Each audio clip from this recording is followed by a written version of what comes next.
Tentu yang bertambah ini adalah berkat dan anugerah Tuhan. Dan tentu ini adalah pengingat bahwa hari-hari yang Tuhan berikan adalah anugerah yang tidak bisa kita ukur dari segi materi maupun dalam bentuk apapun. Baik, Bapak Ibu Saudara, mohon maaf, bisa tolong di-share? Ya, langsung aja di-share.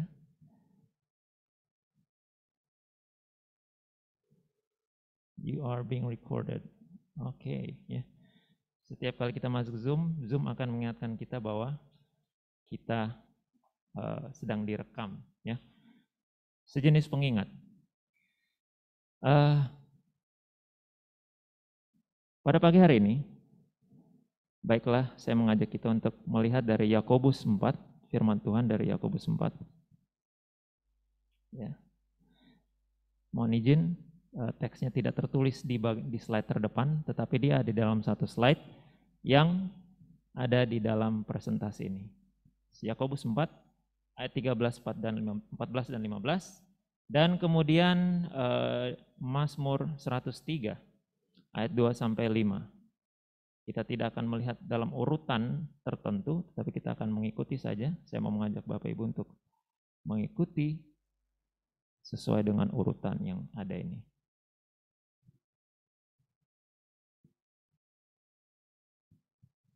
Firman Tuhan di dalam Yakobus 4 ayat 13 sampai 15 saja.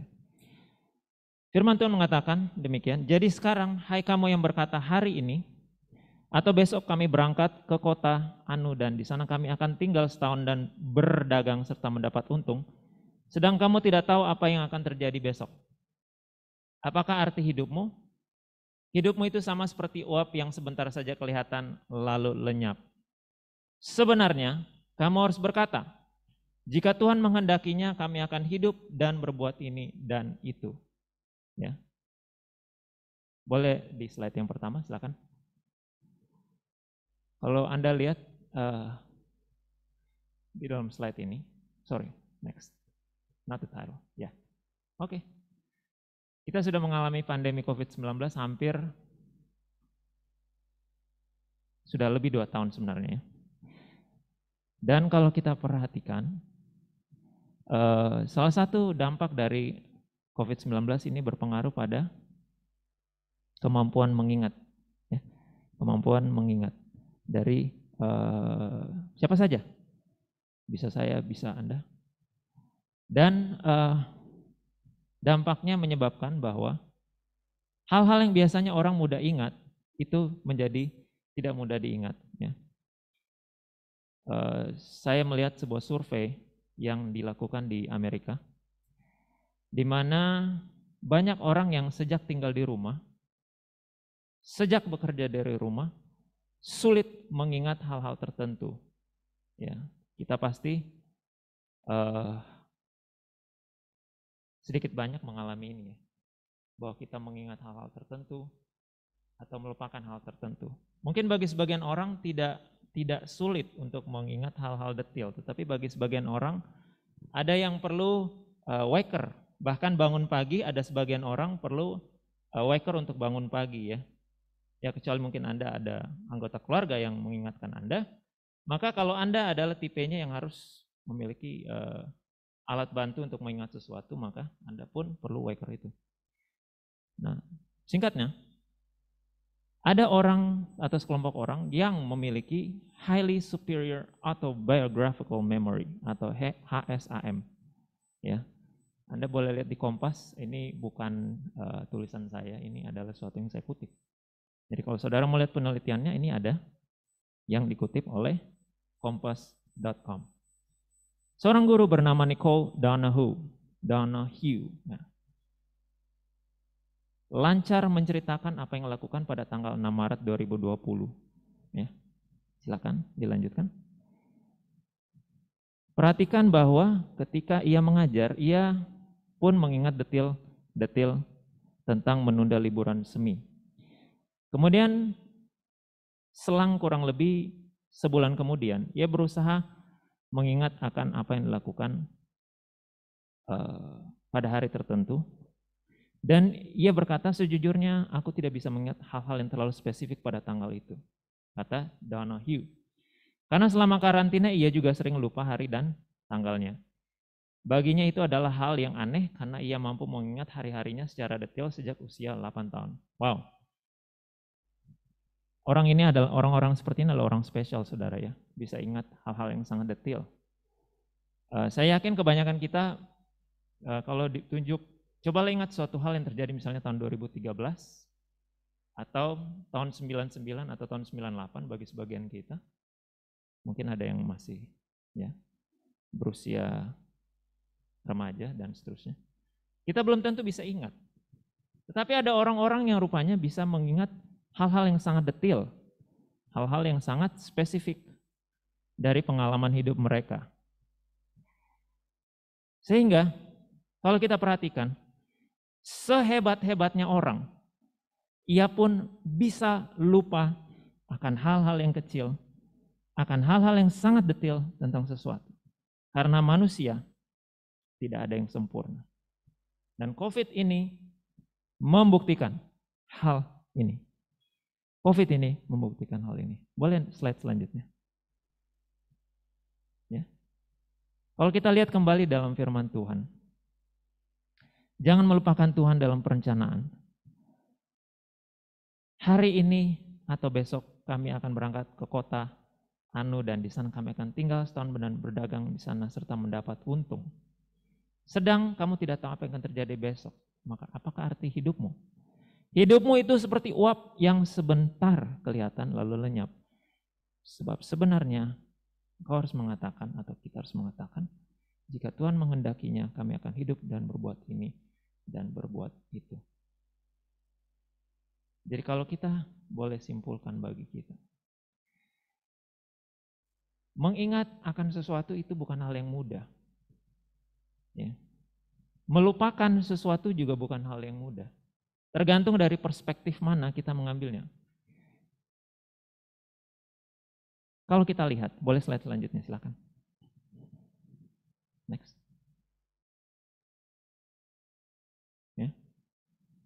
Pandemi COVID-19 yang menyebabkan banyak orang tinggal di rumah ini menyebabkan side effect atau efek sampingan yang menyebabkan orang mudah lupa sesuatu. Sehingga kalau saudara perhatikan, ada istilah yang orang pakai, ya mungkin saudara pernah dengar waktu chapel, waktu mungkin kalau Anda buka YouTube, itu adalah self-healing. Jadi orang suka self-healing ya. Saya mohon maaf bukan tipikalnya yang suka jalan-jalan, mohon maaf saudara ya. Tapi ada dari sebagian dari kita mungkin yang perlu jalan-jalan dan perlu bepergian. Nah, bepergian ini rupanya ada efek yang menyebabkan orang jadi fresh, jadi segar. Dia jadi mudah mengingat atau menghadapi hari yang lebih menantang ya. Dia lebih mudah menerobos masalah yang dihadapi. Kalau dia sudah self-healing, dia sudah jalan-jalan. Ya. Sebenarnya kalau kita pikirkan jalan-jalan itu sebenarnya cuma state of mind atau posisi berpikir. Bagi kita yang bisa memulihkan mood kita dengan tinggal sendiri, dengan membaca buku, dengan bermain musik, tidak akan terlalu membutuhkan transisi. Tetapi bagi sebagian besar orang, ya, saya mengatakan sebagian besar orang itu perlu jalan-jalan supaya dia bisa berubah dari situasi yang sebelumnya membuat dia mumet, bete, segala macam, untuk dia bisa kembali ke posisi di mana dia sebelumnya berada. Sehingga ini mempengaruhi. Jadi orang perlu retreat lah, perlu jalan-jalan dan seterusnya. Padahal esensi sesungguhnya dari retreat itu sebenarnya adalah menarik diri untuk memulihkan pikiran dan kembali ke state di mana kita itu sudah segar, state di mana Tuhan memberikan kita pemulihan yang sebenarnya secara rohani terjadi, bukan secara fisik. Kalau secara fisik terjadi, itu bisa saja. Tetapi idenya sebenarnya bukan di situ, tetapi di mana Tuhan menarik kita mundur ke dalam posisi di mana kita dibaharui, renewed di dalam Tuhan. Bukan sekedar kita ada aktivitas ini, kita itu untuk kembali kepada state itu. Itu hanya sejenis katalis saja, dia hanya mendorong supaya ini bisa jalan gitu loh. Ini bisa jalan. Ya. Mirip seperti kalau kita memberi untuk pekerjaan Tuhan, misalnya melalui uang. Ya, sebenarnya Tuhan tidak terlalu membutuhkan uang kita. Tetapi Tuhan mau lihat sikap kita gimana gitu. Saya sudah berikan penebusan, saya sudah berikan hidup yang kekal buat kita. Apa sih responmu terhadap apa yang aku lakukan gitu. Sehingga di situ ada ujian, saudara, Bapak Ibu. Bahwa sikap kita, ingatan kita terhadap apa yang Tuhan kerjakan, itulah yang Tuhan uji. Jangan-jangan kalau kita lihat seperti ini, banyak orang mudah melupakan kebaikan yang diterima dari orang lain. Mungkin kalau Anda pernah baca ada tulisan atau apa ya namanya, satu kebaikan,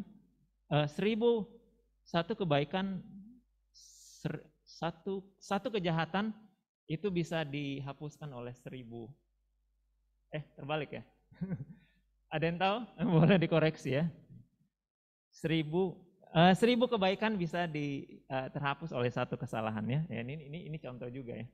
Jadi hal yang udah ini tadi jadi terlupa. Oh, ada mistake, ada sedikit lupa, hilaf ya. Banyak orang melupakan kebaikan yang telah diterima dari orang lain. Demikian juga banyak orang sering melupakan Tuhan dan menganggap bahwa semua keberhasilan yang diperolehnya itu karena saya, bukan karena Tuhan. Karena saya, karena gue gitu, bukan karena Tuhan gitu. Inilah yang terjadi dengan bangsa Israel yang sering kali lupa dengan Tuhan dalam keadaan yang menyenangkan. Wah, kita pikir, siapa yang seperti gini ya? Mereka malah menyembah berhala sehingga Tuhan menghukum mereka dalam bentuk peperangan, pembuangan, kelaparan, kekeringan, penyakit, dan bahkan kematian. Tetapi ketika dihukum mereka malah menyalahkan Tuhan. Wah, ini sikap yang sungguh tidak terpuji, saudara ya. Kebaikan tertinggi sudah Tuhan berikan. Bahkan Tuhan seringkali membebaskan orang Israel dari permasalahan. Bahkan ketika Tuhan membawa orang Israel keluar dari Mesir, ia sebenarnya sudah memerdekakan orang Israel dari sebuah masalah yang begitu besar, yaitu masalah dijajah, ditindas. Sehingga di sini kita bisa lihat, seandainya Tuhan mudah pelupa seperti manusia mudah pelupa, maka kita tidak ada dalam posisi kita pada hari ini. Kita tidak ada dalam posisi kita sebagai orang-orang yang masih bisa mengiringi Tuhan dengan segala kebaikan yang Tuhan berikan. Boleh next slide, silakan. Boleh next slide. Harusnya kita mengambil sikap sebagaimana pemazmur katakan, pujilah Tuhan hai jiwaku dan jangan lupakan segala kebaikannya. Dia yang mengampuni segala kesalahanmu, yang menyembuhkan segala penyakitmu. Dia yang menebus hidupmu dari lubang kubur dan yang memahkotai engkau dengan kasih setia dan rahmat. Dia yang memuaskan hasratmu dengan kebaikan. Sehingga masa mudamu menjadi baru seperti pada burung Raja Wali. Ya. Kalau kita boleh garis bawahi di sini ada sebuah ayat ini, yaitu ayat yang kelima. Dia yang memuaskan hasratmu dengan kebaikan, sehingga masa mudamu menjadi baru seperti pada burung Raja Wali. Ya. Ini seperti sebuah pernyataan bahwa kebaikan Tuhan itu laksana kebaikan yang dirasakan ketika melihat sebuah burung Raja Wali. Burung Raja Wali kalau kita tahu itu mengalami proses atau fase di mana ia harus memulihkan dirinya ya. Saya tidak akan masuk terlalu jauh ke dalam hal itu. Tetapi burung Raja Wali dia mengalami proses di mana ia harus memulihkan bagian-bagian tubuhnya. Dan ketika dia sudah pulih dari situasi yang dialami, dia bisa kembali berfungsi sebagai hewan yang bisa terbang. Ya. Dia bukan saja bisa kembali berfungsi seperti hewan yang bisa terbang, tetapi dia bisa terbang lebih tinggi dan merasakan bagaimana sukacitanya menjadi seekor burung Raja Wali. Tolong next slide. Next, berikutnya. Sehingga saya mau membawa kita untuk melihat 3 poin saja. Yang kalau Anda mau simpulkan, Bapak Ibu mau simpulkan juga boleh sebagai sebuah kesimpulan. Mengingat akan Tuhan dalam doa. Yang pertama, mengingat akan Tuhan menjelaskan bahwa kita sadar akan posisi kita sebagai manusia yang membutuhkan Tuhan dalam hidup kita. Ya. Kita butuh Tuhan dalam hidup kita. Bukan saja ketika kita berdoa seperti yang kita lakukan pada pagi hari ini atau akan kita lakukan. Tetapi kita butuh Tuhan dalam semua aspek kehidupan kita. Ketika kita kurang semangat dalam berdoa atau mungkin kurang semangat dalam merenungkan firman Tuhan atau dalam kehidupan rohani kita per se. Sebenarnya kita sedang tidak mengingat bahwa Tuhan sedang melakukan sesuatu dalam kehidupan kita. Ketika kita kurang antusias dalam kehidupan kekristenan kita. Sebenarnya kita sedang menutup peluang untuk Tuhan membawa kita lebih lagi di dalam pengiringan kita akan Dia. Yang kedua, mengingat akan Tuhan dalam doa menjelaskan bahwa fokus dari doa kita adalah pada hadirat Tuhan dalam doa kita. Ya. Betul, waktu kita berdoa kita perlu terbuka dan mengatakan kebutuhan kita. Betul. Tetapi jangan lupa Bapak Ibu Saudara bahwa ketika kita berdoa ada ada oknum yaitu Tuhan yang merupakan sentral, yang merupakan fokus dari doa kita. Karena tanpa kita fokuskan pada sentral itu, bagaikan mesin yang menggerakkan roda-roda pada sebuah kendaraan. Kita lupa untuk menjaga mesin itu ya. Bukan berarti Tuhan adalah mesin, tapi ibaratnya mesin yang menggerakkan kendaraan itu. Ya harus berjalan dengan baik. Ya. Kalau kita hanya fokus pada roda atau masalah, roda kempes, ya saya mengalami beberapa minggu yang lalu, maka saya tidak akan menyelesaikan masalah itu. Tetapi kita jangan lupa bahwa ada sentral dari kendaraan itu. Ada sentral dari kehidupan kita, yaitu Tuhan. Yang ketiga, mengingat Tuhan dalam doa memberi peluang bagi kita bukan sekedar untuk mengingat akan semua kebaikannya dalam hidup kita. Tetapi juga memberi ruang bagi kehendak Allah untuk dilaksanakan dalam hidup kita. Saya menutup dengan pengalaman. Ya. Tentu pengalaman ini saya tidak lihat sendiri, tetapi saya mendengarnya. Ya. Kalau mohon maaf saya mengutip sedikit. Dalam persidangan itu Anda ada yang namanya saksi. Nah saksi itu harus adalah orang yang melihat sendiri, mendengar sendiri, dan mengalami sendiri. Daripada sebuah peristiwa pidana, katakanlah. Pengalaman ini adalah pengalaman dari orang tua saya. Dan berdasarkan penuturan ayahanda, saya ini adalah seharusnya tidak hidup sekarang, saudara ya. Saya baru berusia kurang dari 1 tahun, baru beberapa bulan. Dan ketika setelah saya lahir, itu saya nggak sadar diri saudara, saya nggak sadar. Mungkin entah berapa lama ya, sekian menit mungkin bisa lebih lama. Dan dalam kondisi seperti itu tentu orang tua akan khawatir. Seorang ayah, apalagi seorang ibu pasti khawatir. Tetapi berkat kemurahan Tuhan, pasti itu terlewatkan. Dan saya ada hari ini. Yang pertama, Tuhan memberi peluang untuk saya hidup. Banyak peluang sebenarnya yang Tuhan meloloskan saya dari maut sebenarnya. Cuma saya rasa itu biarlah Tuhan yang tahu, biarlah saya yang tahu dengan Tuhan. Kemudian pengalaman yang kedua yang terakhir saudara, adalah pengalaman dari kedua orang tua ketika pulang dari gereja ini. Gereja ini dulu Pak Direktur tahu tentu dulu kita ibadah di GKI Eklesia di Kalam Hidup. Ya, di antara kita semua yang pernah mengikuti dari Kalam Hidup akan tahu bagaimana pengalaman STT Jeffrey Jakarta bergumul untuk mendapatkan gedung ini. Ya. Singkat cerita, ibadah sudah selesai dan papa mama itu pulang. Papa mama pulang, lagi bawa adik paling kecil, bawa 2 anak masih kecil. Kakak saya yang almarhum laki-laki dan kakak saya yang perempuan. Uang sudah dikasih untuk persembahan, saya mundur sedikit. Sebenarnya sudah tidak ada uang untuk dikasih untuk persembahan. Tapi orang tua memutuskan, berikanlah apa uang itu. Dengan iman memberikan persembahan. Padahal sudah tidak ada uang ini, saudara, buat naik angkot. Sudah tidak ada.